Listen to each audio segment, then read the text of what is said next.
Hi everyone, my name is Monica. I'm a third year student at McGill University studying microbiology and immunology. Hi everyone, my name is Judy. I'm a first year health sciences student at Queen's University. And in this video, we will be comparing a biomedical life sciences degree to a health sciences degree using our own lived experiences at each of our universities. So let's get straight into the video. To start us off with the health sciences program at Queen's University, I found an enrollment report from 2023 to 2024, and there were approximately 412 first year undergraduates within the program. And based off of talking with my friends who are also first years, I would say that it's roughly stayed the same for this academic year as well. I would say that our program is unique because we're looking at health from a interdisciplinary perspective. So that means we're not just viewing health and wellness from a strictly biological lens, but we're also focusing on how environment affects disease and wellness. So we're looking at the physical and social determinants of health as well. And for me, that was something that I was really interested in studying, and that's what really drew me to study in a health sciences program compared to a biomedical life sciences program like my sister. And on the flip side, at McGill, I couldn't find an exact report by McGill that tells you how many students there are in the biological, biomedical, life sciences group at McGill, but I estimate that it's around 1,000 students. It is pretty different from a health sciences program like at Queen's because I, like many others, started in the U0 freshman group at McGill, where I was placed into a huge group of students and we all took the exact same courses in our first year. It was first year physics, math, chemistry, and biology. And then after first year, we all decided on one of the majors in the biological, biomedical, and life sciences group. So the 7 majors at McGill are anatomy and cell biology, biochemistry, microbiology and immunology, pharmacology and therapeutics, physiology, just to name a few. And I personally found myself most interested in microbiology and immunology, so that's why I chose to go down that path. So I would say that McGill focuses way less on the social determinants of health or maybe environment and how that relates to disease. We focus more on the biology and the science behind human disease as we see it, as we know it today. And so a lot of our courses are much more science heavy. Like we take organic chemistry 1 and 2 in my major. We take genetics, lots of immunology courses because that's a part of our major, but also courses like metabolic biochemistry is a required course for the majority of the majors in our stream. Yeah. What about your health sciences group? What are some of your first year and other courses that you take? So far, I've only completed my first semester as a first year student, but I recently took IDIS 173. If you know, you know. It's called The History and Philosophy of Health and Healthcare, and I think it's a really great example of a course that wouldn't typically be offered in a life sciences program. So through that, we looked at a lot of the ethics behind healthcare. Some of the decisions that are being made in clinical environments, like for example, we write a lot of different essays, and I remember for one of our assignments, we talked about one's decision to donate their body to science, and I thought that was really interesting. So I would say the courses in a health sciences program, again, look at more so the social determinants of health and population health. And as someone that's really interested in public health and health policy, I think, again, that's what drew me. Yeah, overall, I just think health sciences is much more holistic than what a life sciences degree typically entails. And just hearing from kind of the courses that my sister is bound to take for the rest of her degree, it just seems like health sciences, you get like a taste of everything, if that makes sense. She's taking pharmacology in her first year, an introductory one, of course, but like pharmacology, you're learning about social determinants of health and an ethics class. Whereas in my first year, it was purely just sciences and math.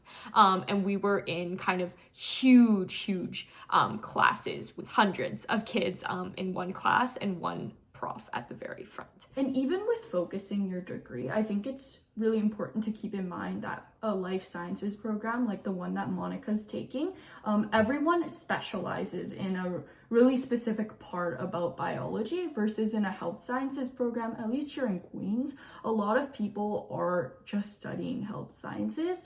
There is an option to focus your degree and be on a learning track, but I don't think that's a really common thing for people in our program, like based on the upper years that I've talked to. Very front. So next, I kind of wanted to talk about the application process for each of our programs. So McGill is pretty unique, and this goes for U of T Life Sciences as well, but for McGill Biomedical Sciences, we don't really have any supplementary essays or interviews or anything like that. You strictly report your grades on like their online platform, and you just tell them your grades from grade 10, grade 11, and grade 12. And that's kind of how you're admitted. They just strictly look at your grades. So academics is the focus for life sci programs. Yeah. Versus for a health sciences program, I will say the application process looks different depending on the university that you're applying to.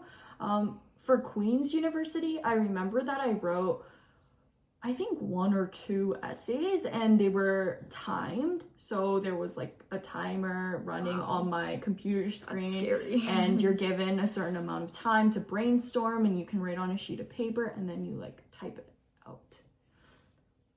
Or maybe there wasn't brainstorming and that was for the interview. Anyways, there are essays that you have to write, and also an interview that you will do where they ask you a couple of questions.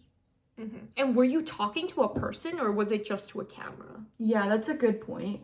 In the beginning, I thought that I would actually be talking to a real person, but obviously because of the number of applicants for the program, it is like you basically just talking to your computer screen, and that's recorded.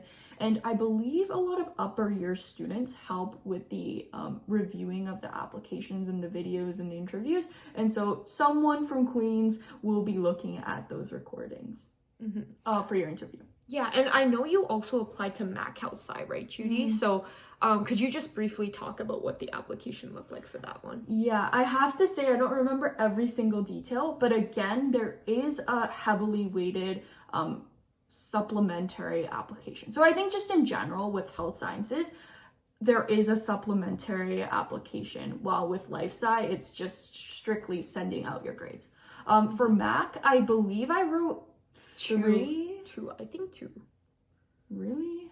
2 or 3? Want me to double check? I'll double check later, but and put a subtitle. But anyways, I wrote a certain number of essays, and they're just like short essays, and they will give you like 3 questions to choose from, and you choose one of the 3 questions that you want to write your essay about. And they are really out of the box creative. Yeah, they are prompts. Like they are not just your standard like, oh, tell us about an obstacle you overcame and how you overcame it. Like no, like it does not ask you that way at all. It's like they'll ask you to write about this specific quote, or they'll give you like this imaginary like situation, and you have to write about like how you would for example act as the manager of a certain restaurant. Like it was very crazy questions like that. I will say for Queens, it's a lot of more like standard interview questions and standard essay questions that you would write for a lot of scholarship essays. And so I would say it's like, I think easier to prepare for the Queens supplementary application. Yeah. So this is part 2 of our video where we talk about course load and content delivery of each of our programs. So I'll kind of start it off for this part. For the delivery methods of the course content, I think this is a huge deciding factor between a health sciences program like Queen's versus a life sci program like at McGill. So at McGill, the vast majority of our courses are in a standard lecture format where it is a pretty big auditorium with one professor at the front of the room speaking with a slideshow and just talking with a microphone, and everyone just sitting in the auditorium taking notes. In my major especially, we do also have a lot of lab courses. We have at least one per semester where you're divided up into cubicles, like little groups, and you'll have one teaching assistant who will be leading you through each of the weekly labs. You'll be doing experiments, usually with a partner, and you'll be tracking your progress throughout the semester, writing down in your lab notebook, and writing lab reports, usually. So definitely very traditional method of learning. I think I remember one course throughout my entire 3 years of McGill so far, that was first year chemistry, where it was a flipped classroom method, where you would watch like an hour-ish lecture on your own, learn the topic of that week, and then you would do practice problems during lecture with the professor. But that's the only course that I remember being taught in that way. And usually it's just a professor, like I said, explaining a slideshow to you in 1 hour or an hour and a half lecture format. I do really want to mention that at McGill, we have a lot of courses where we have an expert in the field come and teach a specific topic of a lecture. So in a lot of my second and third year courses, we'll have a lot of different professors teach one course. And so each lecture, I guess, will be taught by someone who knows that topic in extreme detail and will be able to answer any sort of question you have, because that's their specific research focus or just related to their research in some way. What about Queen's Health Sci? Yeah, I would say that course delivery is pretty different than what you way different. So we use a format called flipped classroom, which I think you mentioned you had one class. Yeah.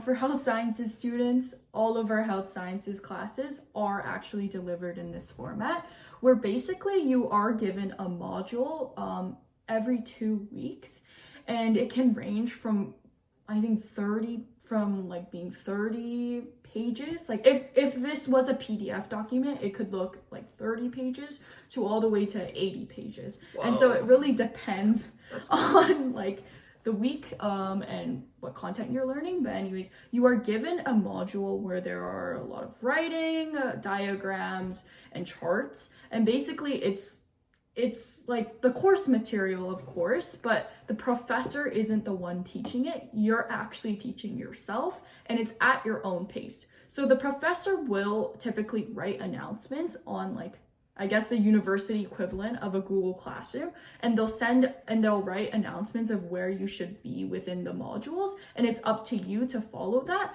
But again, it's self-paced. So it's really easy for you to fall behind if you aren't disciplined with your own learning. But I find, like, honestly, with a lot of the students that I've seen with my program, this can really work in their favor because they're able to, I guess, pace themselves and their learning to like what they need. And so I think that's a really cool part about my program, the fact that your learning is literally your responsibility and you feel it. But yeah, I think like not having to show up to lectures is something that you will have to adjust to if you attend my program. But again, that can work out in your favor, especially if you're a student that typically sleeps during their classes and you find and you find out that you're not listening to the teacher anyways, it can be a lot more effective for you to actually learn the material by yourself. And then once a week, you will typically have a blended session where you'll meet your friends and chat in groups about the course material, or you'll do some practice problems all together in like, nice. I think smaller sizes than like a life sciences program. And so, yeah, I think that's a really cool part about my program. Definitely very different from high school, but I think once you adjust, depending on the type of student that you are, it can really work out for you. That brings up a really cool point, though, that I want to make. In my program, I feel like there's two types of students. The first type of students are those who go to every single lecture, take notes during lecture of like what the prof says to kind of supplement what's written on the slides. The other type of student, though, is one that doesn't go to lectures at all and instead just watches the lecture recordings and just keeps up with the material that way. So that kind of echoes like the self-directed learning like at Queen's.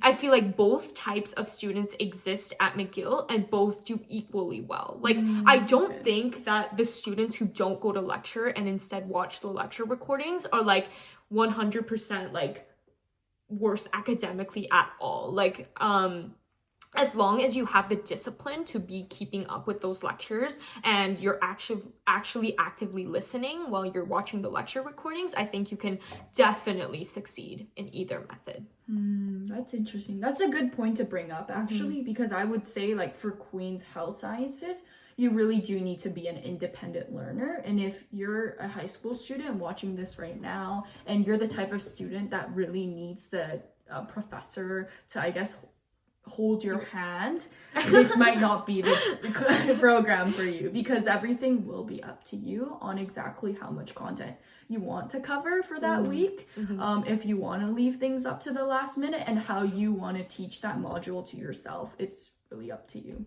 Yeah. I'm someone that really likes being in lecture. I just like the environment of having like other people around me while I'm listening and taking notes. So I'd say it's really personal preference. And I know for you as a high school student, like it might be hard to know which kind of learner you are, but I would say just try to reflect on how you study best as a high school student right now and try to see which of the methods that we mentioned, aka self-directed learning or the traditional lecture format, would suit you better. I think that's huge in helping you decide what kind of program suits you best. Yeah. But I do want to point out again, like as a high school student, it can be difficult for you to figure things out. So I would also say like don't stress about it too much. Honestly, you can adapt to either learning style as long as you have the motivation to succeed. Yeah. Next, I feel like we should talk about required courses. We briefly touched on we briefly touched on this. I do think in general, in a typical life sciences major at McGill, you'll have about 2 to 3 elective spaces per semester, with more electives available near the 3rd and 4th year of your degree versus the 1st and 2nd. So if you are doing the U0 freshman program at McGill, which is everyone who didn't do like an IB diploma in high school or AP, you won't have any choice basically in your first year courses. You have to fulfill the chemistry, math, physics, and biology. But after that, you'll have about 3 to 4 required courses per semester, with like 1 or 2 elective spaces where you can choose an art, like a course in the arts or geography, like a cultural studies class, whatever you'd like, you can fit those into your elective spaces. And I do want to say at McGill, it really does depend on the major you choose. For example, a major like anatomy and cell biology, as well as microbiology and immunology somewhat, they're both pretty flexible and free in terms of the course schedule that you're able to build. Whereas other majors like physiology, biochemistry are more rigorous and more like set in stone. Like they have less wiggle room in terms of what you are free to choose for your electives. So I think it's really important, if you're planning or looking into a life sciences program, try to see which major you're interested in and see how many required courses there are per semester that you would do at uni. I think that's a great place to start, in planning out your degree. Yeah, I think that's a really important point to consider, actually, because for me, what drew me to apply to the health sciences program and actually attend Queen's Health Sci is because I was really interested in all of the required courses. So, like, for example, that course I brought up about the social and physical determinants of health and disease, that's an example of a required course. And I would say that pretty much everyone in my program takes the max course load of 5 courses per semester, and 3 out of 5 of those courses in your first year are going to be filled by required health sciences courses, and the remaining 2 courses can be filled with a course that you can choose from. For me, I chose chemistry 112, which is just an intro chemistry course that's offered year long. And then I also took a course where you're learning about the science of mental health, well-being, and resiliency. Wow. And I also am hoping to take a second year course as my elective. I'm currently second on the wait list, so we'll see. But just in general, I think with the health sciences program, there is a lot of flexibility to take whatever courses that you want to take. We aren't really restricted to taking like a physics or a chemistry or a biology course. It's really up to you what you want to study. And I think that was a really huge selling point for me, the fact that I wouldn't have to take physics and English.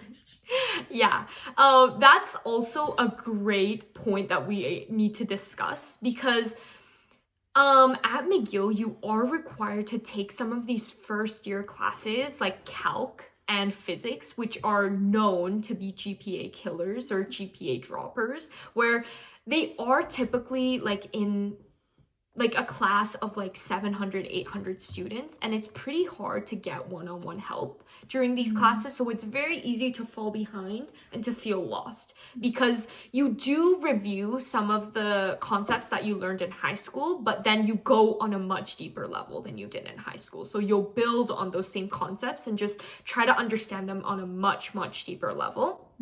So while it is rigorous and it is challenging, I do believe that taking those first year courses like math, physics, did give me a strong foundation to excel in my later courses, like in microbiology or immunology, or even physiology. I know has a lot of physics behind the principles that they study, as well as for the MCAT. Physics is a section on the MCAT, and math is a section on the MCAT. Chemistry is also heavily tested on the MCAT, as well as biology. And so I do think the life sciences program does give you a very, very strong foundation to excel in kind of the MCAT, as well as in the future building on more scientifically rigorous courses. Do you want to give some context on what the MCAT is? I really hope if you are a pre-med, you have heard.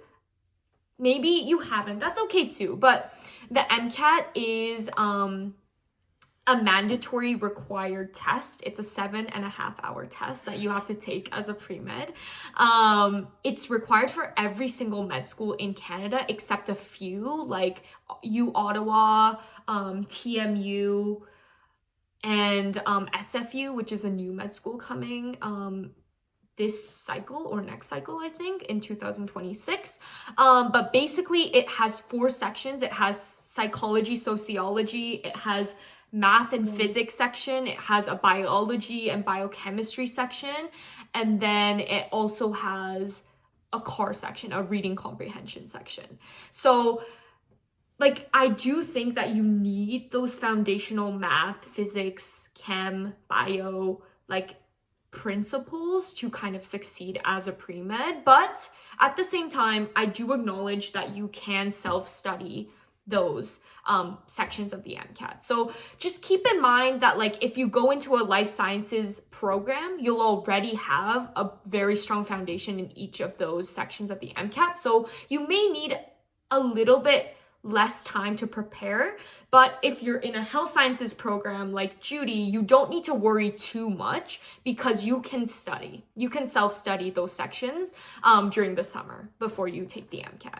And you guys are already pros at self-directed learning. So I feel like self-studying those won't be that big of a deal for you guys. Mm-hmm. Yeah.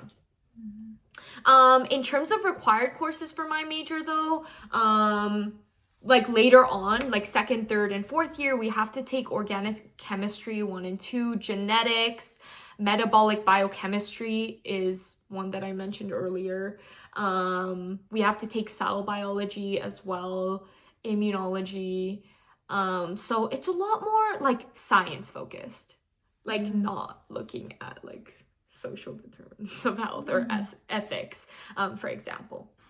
So again, I would just say, look through the required courses for the life sciences program that you're interested in and the health sciences program you're interested in, and consider which courses are your vibe. Yeah, that's a good way of putting it. What about course load and time available for extracurriculars? I feel like that's a hot topic as well, especially if you're a pre-med though, because to get your application ready for med school, you do need a lot of time set to do volunteering, extracurriculars, research. So I think that is something that you do need to juggle. And in a program like mine, it is a little bit harder to do that because if you're someone that goes to each lecture, then you have way less time in your weekly schedule to fit those like extracurriculars around. What do you think? I think this is actually a hot topic. I see a lot of Reddit posts of people being really angry about our course load. Really? Yeah. But anyways, I would say, again, we are like, I think almost everyone in my program takes a full course load again of 5 courses per semester. But I would say it's easier because it's self-directed learning. I would say in the classroom, I'm spending less than 10 hours. Everything other than that is time spent by yourself, going through flashcards, going through the modules. So I would say it really depends on if you are efficient at studying, to be honest. But yeah, that's something to keep in mind. Generally, based on the health sciences students that I talk to, they have a lot of free time on their hands. So you have a lot of free time as well. Whenever I'm calling her, she's not in lecture. So yeah. I would say I have maybe 1 class a day sometimes. Wow. If I even, that's crazy. Anyways, yeah. So I would say that gives you a lot of flexibility, which is nice when you're doing research or other extracurriculars. And I would say that, why do I keep saying I would say? Cut that out.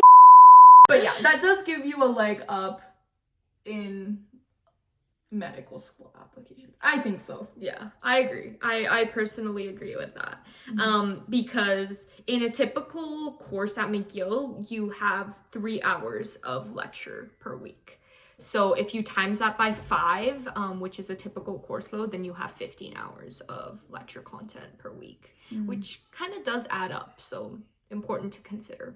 Oh, we will be talking about the careers, like a lot of the popular or common careers that undergrads from each of our programs tend to go into. Of course, this is not an exhaustive list because of course there are, very niche careers that you can pursue outside of the ones that we'll mention right now. Overall though, do you want to go first actually? Yours is pretty clear. Yeah, I would say mine's easy to explain. Based on all the first years that I've been talking to, an overwhelming number of first year health sciences students want to go into medical school and become a physician. And so that's definitely the most popular career path, I would say. Additionally, I have met some students who are interested in dental, in going into getting into dental school, and a couple who are interested in veterinary medicine. But they all, of course, revolve around health. I The think healthcare professions. yeah, I would say like most people will go down that route. In terms of McGill, I do think it's because McGill, like U of T, is a very research-oriented university, and so we do get a lot of funding to carry out research. There are tons of labs. There are world-renowned, like internationally known researchers at McGill doing very important work. So I would say that there is definitely a significant portion of the students who want to go into medicine, dentistry, veterinary school, that kind of thing. But also, there is a significant chunk of students who actually want to pursue research as a future career. So I know a lot of super smart, intelligent, like passionate students who either want to go into academia and become a professor later on, become a very, like, an expert in one specific field that they really want to study. Other people want to go into biotech, they want to go into pharma companies, they want to make vaccines, they want to make drugs. So I'd say that's a pretty big portion of our students as well. It's like going into that sort of profession. But yeah, overall, I do think life sci does leave like a couple more doors open in terms of like the kind of profession that you tend to pursue after your degree, just because like it's so competitive to get into health sciences that like the vast majority of people I feel like going into health science know for sure that they want to go into med school, and that they want to apply and like pursue medicine. Yeah, and then for us, I feel like a lot of people who maybe started out thinking they wanted to go into medical school will change their mind and go into research, academia, biotech, whatever. But then also a lot of people do start off in my program thinking that they want to pursue research. Yeah, so I think that's pretty important to mention as well. But if you are interested in research, biotech, pharma, etc., I think it's really important to kind of think about the research opportunities that are available at the university that you're thinking of attending. So I do think like U of T is definitely a very big name. They do have a lot of funding, lots of labs, lots of opportunities. I would say McGill is probably also very similar in terms of the opportunities in research. But yeah, consider your university, the reputation it has, what kind of focus it has when you're thinking about your program. Yeah. I also want to point out that everything I said, take it with a grain of salt because I am a first year. I know that a lot of students will probably change their career aspirations after first or second years. Yeah. Because possibly. they learn more about their different options. But we can for sure say that way more students in your program probably want to go into medicine than someone like the cohort, I would say, in my program. Yeah, I would say so. So to end off this video, do you have any other last words that you'd like to say, overall vibes of your program? As a first year student who just completed their first semester at Queen's Health Sciences, I would say that there are definitely a lot of pros and cons with the program's like vibes. There are a lot of, I guess, pre-med students who are looking at, of course, the same career goals as you, and we're all stuck in this small program, all learning pretty much the same courses. And so on one side, it can be really motivating, especially when you're learning within a cohort filled with such passionate and intelligent peers. I know that I feel a lot more focused. I feel more, I guess, motivated to work hard and push myself. So that is a really great thing about our program, the fact that we're all looking at the same goal. That makes us, I would say, a tight-knit community as well.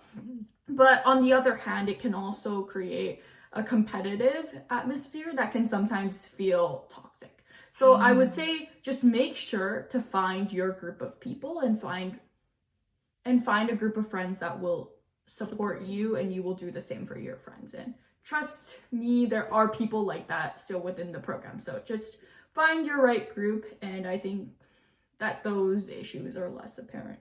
I would say in my program and major, I don't think I have felt really the toxic pre-med culture that much. I do think a lot of people do tend to help each other out with homework and just like group projects, assignments, things like that. But I echo your same thought. Like, I think it really depends on the friend group that you are with. And rest assured, you'll be able to find the people that you click with, because at uni there's just so many people to meet and to become close to. So I do think you end up where you're meant to be. Yeah. I think you really do end up where you're meant to be, and we're like a good example, I feel like, of two sisters who like have very different interests. We're still looking at the same goal, but we just like to show you that there's a lot of different ways that you can get into med school or any other profession that you want to pursue. So yeah, I really hope you enjoyed our video. This is the first one that we're doing together as sisters. But if you have any questions, leave them in the comment section, and we'll, as always, answer them to the best of our ability. And yeah, keep a lookout for future videos from us together, hopefully. Yeah. Bye, guys. Bye. Have a good semester. To give you a brief overview of each... No. Okay. Again. Just start with your own. Why do you have to always talk about an overview? What do you mean? Okay, so in part 3, we'll be talking about the Stop careers. saying parts, bro.